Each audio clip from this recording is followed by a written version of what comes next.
దైవ సన్నిధి శాశ్వతమైనది. చీకట్లో ఆకాశం వైపు చూస్తున్నప్పుడు మనం అశాశ్వతమని గుర్తొస్తుంది మనకు. మనం చీకట్లో ఆకాశం వైపు చూస్తున్నప్పుడు మనం అశాశ్వతమని గుర్తొస్తుంది మనకి. ఎక్కడి నుంచి వచ్చామో, మరణం తర్వాత ఎక్కడికి వెళ్తామో అనేది తెలియదు. ఇది తీరికలేని జీవితంలో ఒక విరామాన్ని మాత్రం తీసుకొస్తుంది. ఎప్పుడైతే ఈ విధంగా మనం తాత్కాలికంగా గ్రహిస్తామో అప్పుడు శాశ్వతమైన దాని మీద శ్రద్ధ పెడతాం. ఆత్మకు మరణం ఉందని ఆశ్చర్యపోవడం మొదలు పెడతాం. అప్పుడే మేల్కొంటాం. చీకట్లో మనం ఆకాశం చూస్తుంటే మనకు తెలుస్తుంది ఏంటంటే మనం ఎక్కడి నుంచి వచ్చాము, మరణం తర్వాత ఎక్కడికి పోతాం అనే విషయాలన్నీ మనకు తెలిసి మనం శాశ్వతమైన దాని మీద దృష్టి పెట్టి ఆత్మకు మరణం ఉందని గ్రహించి మనం మేల్కోవాలన్నమాట. మనం ప్రేమించే వాడితో గడిపే కాలం ఎంతో విలువైనదిగా గుర్తిస్తాం. వారి కుటుంబ సభ్యులైనా ఎవరైనా ప్రేమతో చూస్తాం. ఈ కలిసి గడిపే క్షణాలు శాస్త్రం కాదని తెలుసుకుంటాం. ప్రేమించే వారిపై విలువ ఎంతగానో పెరుగుతుంది. మనకు జీవితంలో వారంతా ముఖ్యంగా గ్రహిస్తాం. ప్రతి ఒక్కరూ ప్రేమను ఆస్వాదిస్తారు, విలువనివ్వాలని కోరుకుంటారు, ప్రశంసించాలనుకుంటారు. ఇది ఆహారాన్ని పెంచడం కాదు, ఒకరి పట్ల మరొక ప్రేమ వ్యక్తీకరించడమే. అందుకని దైవ సన్నిధిలో మనం ఎక్కువగా ప్రేమ ప్రకటించాలన్నమాట. దేవుడు అనంత కరుణామయుడు, కరుణా సంపన్నుడు. మనమందరం మానసిక శాంతి, భౌతిక సంపద, ఆధ్యాత్మిక సంపదను కోరుతూ దేవుడిని ప్రార్థిస్తాం.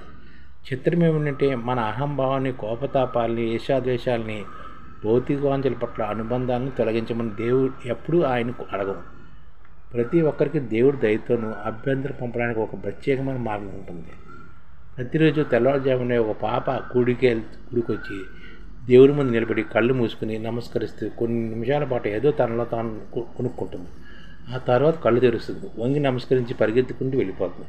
ఇలా రోజు జరుగుతున్న చూసి పూజారి ఆమె చేసే దానిపై ఆసక్తి పెరిగింది. 2 వారాలు గడిచేసరికి పూజారి ఉండబెట్టలేక ఆ ఉదయం దేవాలయానికి ఆ పాప రాకముందే చేరుకుని ఆమె చేసేదంతా గమనించాడు. తన చేతికి ఆమె తలపై ఉంచి, పాప నువ్వు రోజు రావడం చూస్తున్నావు, ఏం చేస్తున్నావు ముద్దుగా అడిగాడు. నేను ప్రార్థిస్తున్నాను అంది. కళ్ళు మూసుకుని చేస్తున్నావేంటి? నాకు నా ప్రార్థన రాదు, తెలుగు అక్షరాలు మాత్రమే వచ్చు. ఆ ఈ ఊ ఏదైనా అక్షరాలు లేకుండా ఉండదు కదా. నేను చెప్పే అక్షరాలకు తనకు నచ్చినట్లు అమర్చుకోమన్నాను దేవుణ్ణి, అదే నా ప్రార్థన అంటే. ఆ పాపకి ఏం తెలియదు కాబట్టి తనకు వచ్చినవే చెప్పుకుంటూ వెళ్ళిపోయింది అనమాట. ఆ పాప ఎంత స్వచ్ఛమైన మార్గం దేవునికి చేరుకోవడానికి. ప్రార్థన హృదయం లేని మాటల కంటే మాటలేని హృదయం కలిగి ఉండడమే మంచిది. ప్రార్థనలో హృదయం లేని మాటల కంటే మాటలు లేని హృదయం కలిగి ఉండడమే మంచిది. హిందూ గ్రంథాల్లో దేవిని మాతృకర్ణికారూపిణిగా కీర్తించారు. ఆమె రూపం అక్షరాలతో రూపొందింది. మంచి మాటలు మాట్లాడిన, నిర్మలమైన ప్రసంగాలు చేసిన ఆ దేవిని ఆరాధించినట్లే. రాత్రివేళ ఆకాశంలో చూసినప్పుడు నక్షత్రాలు తీసుకొచ్చే ఆధ్యాత్మిక సందేశం మనం గ్రహించాలి. ఇక్కడ ఎల్లకాలం ఉండమని, మనకు అందుబాటులో ఉండే కాలాన్ని ఆనందంతో సద్వినియోగం చేసుకోవాలని అవసరం ఉందని మనకు చెబుతుంటే ఈ ఆకాశంలో నక్షత్రాలు.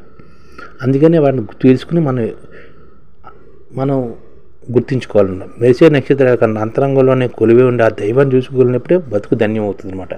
అదే దైవ సన్నిధిలో గడపడం.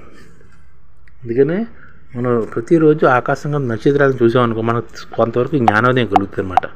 మనం ఏంటి అనే విషయం తెలుస్తుంది. అందుకని ఐడియా ఏం చేస్తుంది అంటే ప్రతి ఒక్కరికి జ్ఞానోదయం కలగాలని కోరుకుంటుంది అనమాట. ఆ చిన్న పాపలాగా ప్రతిరోజు దేవుడి సన్నిధిలోని మనం ఎలా చేసినా సరే మన ఐడియాస్ వర్ధిల్లాలని కోరుకోవాలి.